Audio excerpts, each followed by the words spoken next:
Hey guys, आज मैं आप सभी लोगों के लिए लेकर आया हूं क्लास 12 के फिजिक्स के चैप्टर नंबर 1 से लेकर चैप्टर नंबर 4 तक के 8 सबसे महत्वपूर्ण दीर्घ उत्तरी प्रश्न, जिन प्रश्नों को आप सभी लोगों को तैयार कर लेना चाहिए, जो आप सभी के बोर्ड एग्जाम को लेकर बहुत ही इंपॉर्टेंट है। तो गाइस चलिए एक एक क्वेश्चन को हम लोग देखते हैं। सबसे पहला क्वेश्चन है आप सभी लोगों के लिए, ये चैप्टर नंबर 1 से क्वेश्चन क्या है आपका, किसी वैद्युत द्विध्रुव के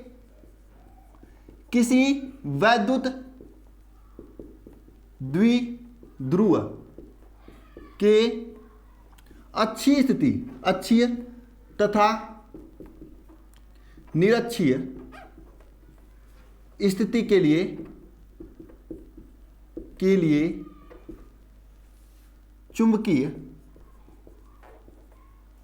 वैद्युत क्षेत्र का मान ज्ञात कीजिए।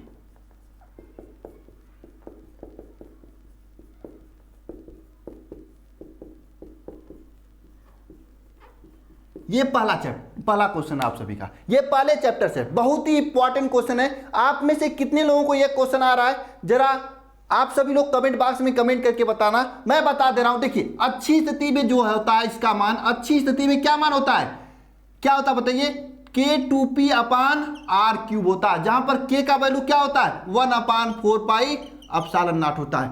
निरक्षीय स्थिति में क्या होता है आपका Kp/r³ होता है, यहां पर K का मान क्या होता है 1/4πε0। इसका वैल्यू कितना होता है 9 × 10⁹। ये आप लोग नीचे कमेंट बॉक्स में कमेंट करके बताएंगे। तो ये दोनों फार्मूलों को आपको क्या करना है, डेरिवेट करके जाना है। बहुत ही इंपॉर्टेंट क्वेश्चन है, एग्जाम से पहले अभी आप सभी लोग दो बार इसे प्रैक्टिस कर लेना। और हाँ, आप सभी लोग प्रैक्टिस करके टेलीग्राम चैनल पर जो भी स्टूडेंट पढ़ने वाले आप सभी लोग मुझे सेंड कर देना, आपकी प्रैक्टिस हो जाएगी। दूसरा क्वेश्चन मैं बता रहा हूं आपका क्या है, जो कि बहुत ही महत्वपूर्ण क्वेश्चन है। दूसरा क्वेश्चन है आप सभी का कि गॉस का प्रमेय लिखिए। गॉस का प्रमेय लिखिए। देखिए गॉस का प्रमेय लिखिए, यह क्वेश्चन है। साथ में अनंत विस्तार वाली कोई अनंत विस्तार वाली एक समतल आवेशित चालक चादर है। समतल आवेशित चालक चादर है। एक अनंत विस्तार वाली समतल आवेशित चालक चादर है। इसके निकट क्या ज्ञात करना है, निकट विद्युत क्षेत्र की तीव्रता ज्ञात कीजिए।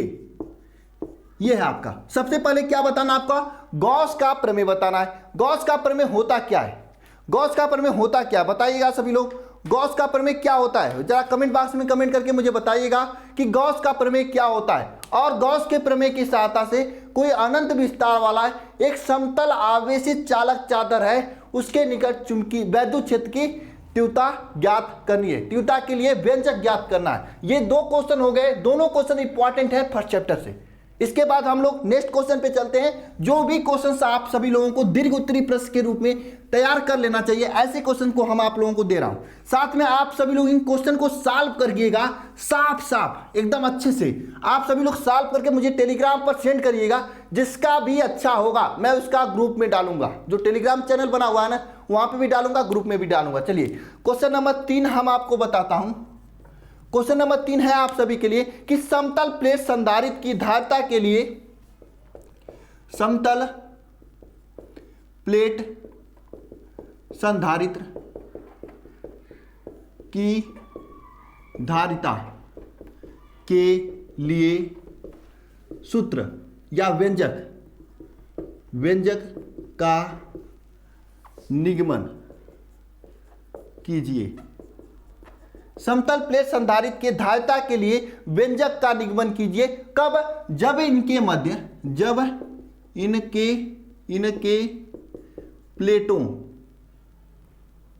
प्लेटों के मध्य आंशिक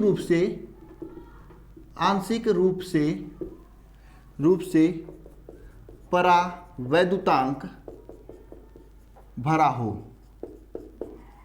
जरा बताइएगा कमेंट बॉक्स में कमेंट करके क्या इसका वैल्यू होता है। समतल प्लेट संधारित्र की धारिता के लिए व्यंजक आपको ज्ञात करना है, साथ में इनके प्लेटों के मध्य जब आंशिक रूप से परावैद्युतांक धरा होता है। मैं आपको इसे बाकायदे प्रूव करके बताया हूं लेक्चर में।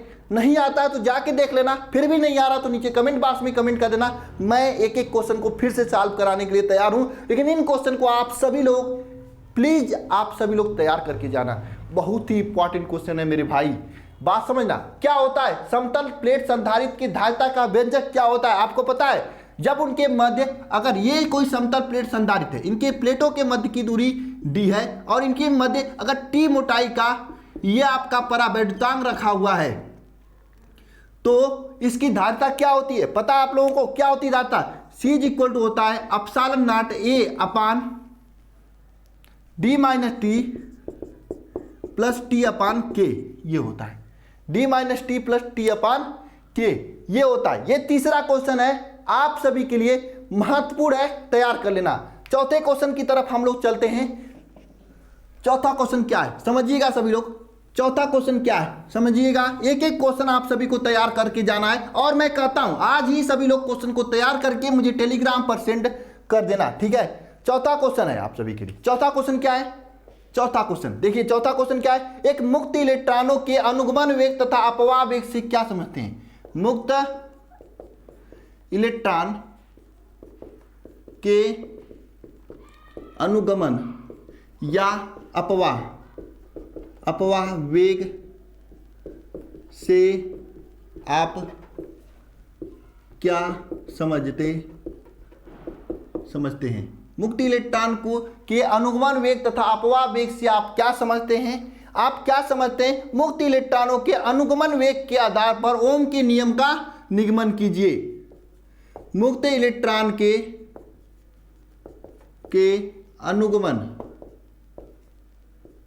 अनुगमन वेग के आधार पर ओम के नियम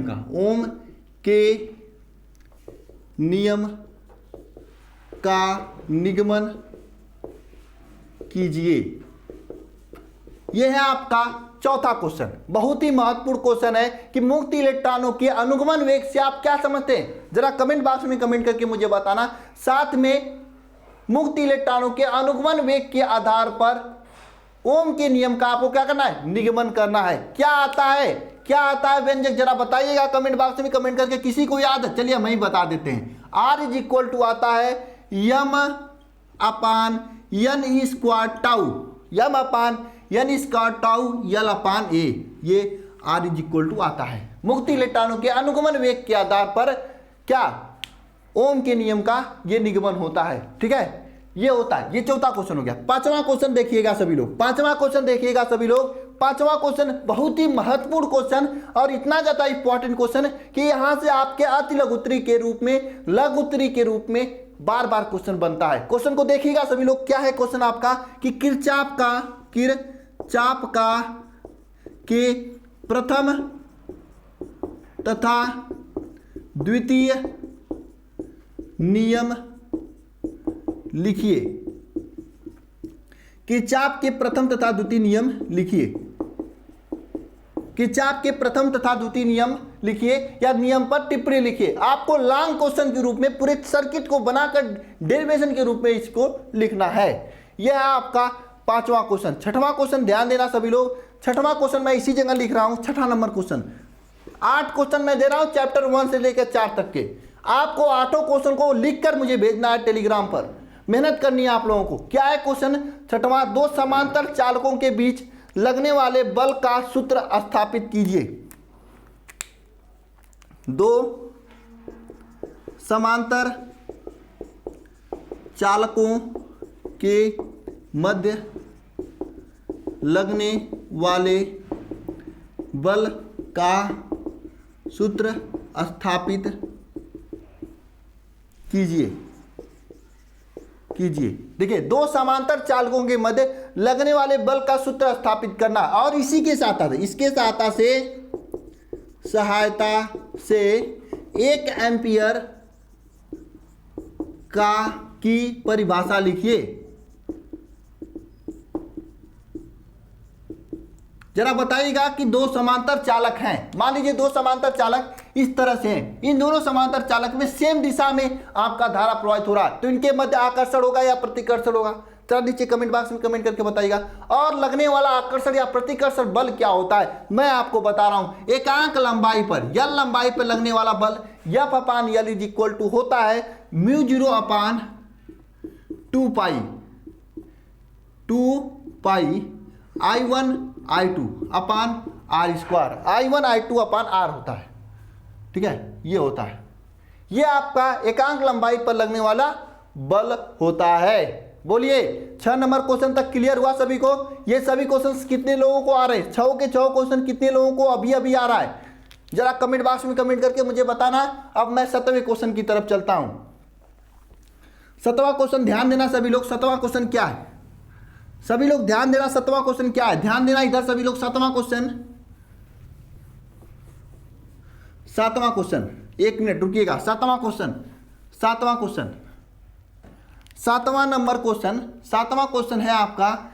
7वां क्वेश्चन क्या है? बायो-सेवर्ट का नियम लिखिए। इस नियम की सहायता से, बायो-सेवर्ट क्या नियम लिखना है आपके लिए? बायो-सेवर्ट का नियम लिखना है और नियम लिखना है। क्या लिखना है? नियम लिखना है, लिखिए।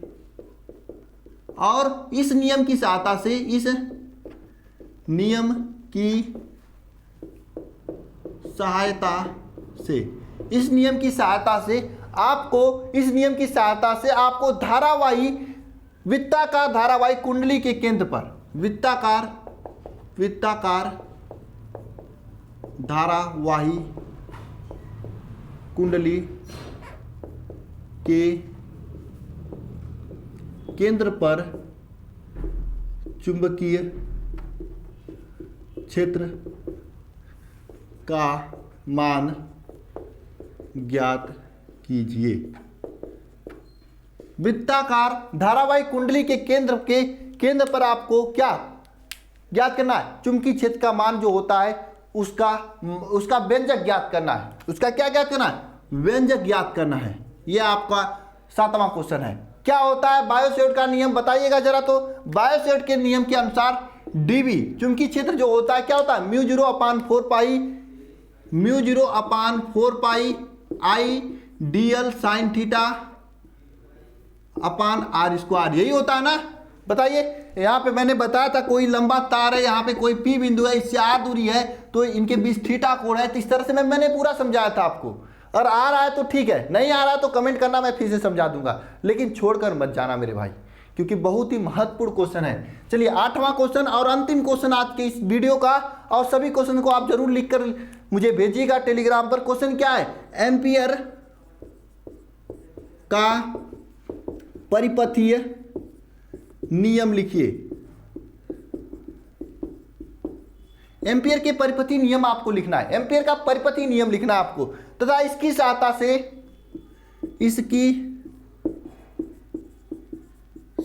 से, परिनालिका के केंद्र पर, इसकी सहायता से परिनालिका के केंद्र पर आपको क्या करना है? किसी परिनालिका के केंद्र पर उत्पन्न चुंबकीय क्षेत्र का मान ज्ञात करना है। उत्पन्न चुंबकीय क्षेत्र का मान ज्ञात करना है। उत्पन्न चुंबकीय क्षेत्र का मान ज्ञात करना है। एम्पियर का परिपथीय नियम लिखना है और इसकी सहायता से क्या? किसी परिनालिका के केंद्र पर उत्पन्न चुंबकीय क्षेत्र का मान ज्ञात करना है। ये हैं पूरे 8 क्वेश्चन आप सभी के लिए। इन 8 क्वेश्चन को तैयार कर लेना, लिख कर प्रैक्टिस कर लेना, क्योंकि ये 8 क्वेश्चन आप सभी के चैप्टर 1 से लेकर 4 तक के सबसे महत्वपूर्ण क्वेश्चन हैं। ठीक है, तो चलिए आज के इस लेक्चर में बस इतना ही।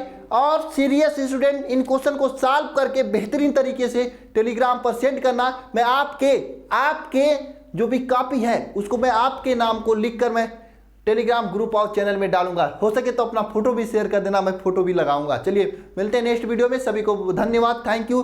तैयारी बेहतरीन तरीके से करते रहिए। निश्चित रूप से मां सरस्वती आपकी मेहनत का फल देंगी और आपका परसेंटेज आएगा। Thank you.